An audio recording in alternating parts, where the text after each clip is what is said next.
En ce samedi 14 mars, alors que les échos de la journée internationale de la femme résonnent encore dans nos cœurs, nous ne sommes pas ici pour une simple formalité administrative. Nous sommes ici pour honorer le souffle de notre nation, la femme malienne. Regardons autour de nous, dans nos champs, dans nos marchés, dans nos foyers et désormais dans les hautes sphères de l'État. La femme est le pilier sur lequel repose l'édifice Mali.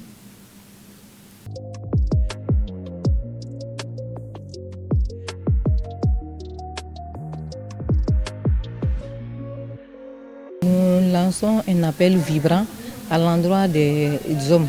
Et aussi, si vous constatez, et bien que c'est une journée dédiée aux femmes, il y a plusieurs hommes dans la salle.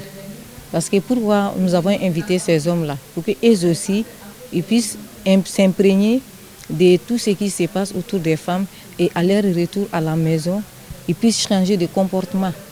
Parce que quand on parle de changement de comportement et de mentalité, ça c'est à l'endroit des hommes. Pour que quand ils assistent à ces différentes conférences, et une fois arrivés à la maison, ils puissent changer de comportement et de mentalité vis-à-vis de leurs femmes, de leurs conjoints ou bien de leurs sœurs.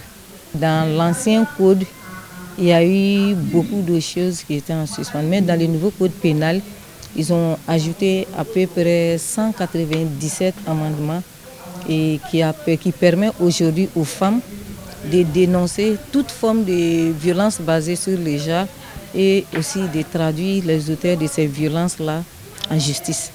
Et aussi, grâce au nouveau code pénal, même la protection des migrants fait partie, et la protection des mineurs aussi fait partie, et surtout la protection des filles.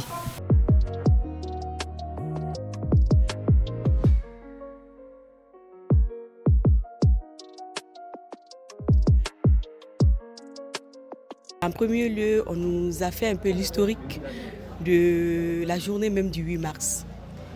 Comment est-ce que c'est arrivé et elle sert à quoi? Pourquoi les femmes du monde entier font cette fête ou célèbrent plutôt cette journée internationale qui est la protection et les droits des femmes. Donc à travers l'historique, on a compris que c'était une lutte. Ça a commencé avec une révolution des femmes qui étaient opprimées, qui étaient fatiguées et à un certain moment, ils ont décidé de prendre leur destin en main. Donc tout est venu de là. Deuxièmement aussi, après ça, on nous a expliqué les différentes formes de violence pour qu'on puisse savoir à ce qu'on s'attaque. Quand on parle de protection de la femme, ça veut dire qu'il y a droit de la femme. Donc on a essayé de distinguer ces deux notions pour nous faire comprendre l'importance.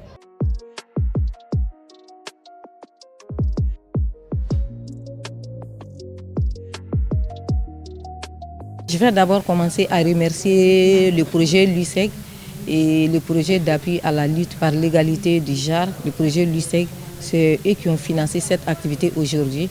Et le directeur pays étant empêché. Mais le RENAGE FEM le remercie beaucoup parce que sans le projet LUISEG, nous n'allons pas réaliser cette activité aujourd'hui. Et aussi, je remercie toutes les femmes qui ont quitté leur maison malgré ce mois de Ramadan pour venir nous écouter.